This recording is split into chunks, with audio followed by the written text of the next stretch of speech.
Welcome to On Chemistry. This is 365 Chemistry series. Daily one question for you. Here three different hydrogens are there. P, Q, R. P is the phenyl hydrogen. Q is the cyclopropenyl hydrogen. R is the alkyl hydrogen. You have to arrange this hydrogen by the bond strength. Basically CH bond strength. Here the answer straight away lies in the hybridization. Hybridization, if you look at it, sp, sp2, sp3, more the s character, more will be the alternativity, more will be the polarity. So high alternativity leads to less bond strength and it's difficult to break and have more dissociation energy. The bond gets stronger and stronger. So if you look at the P, it's sp2 hybridized. If you look at the Q, it's sp3 hybridized. If you look at the R, it's sp hybridized.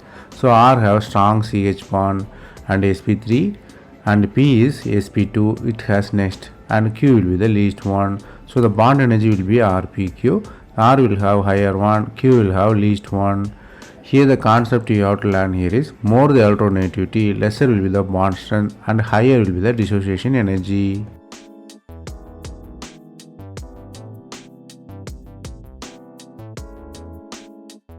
That's all from this video. Thanks for watching.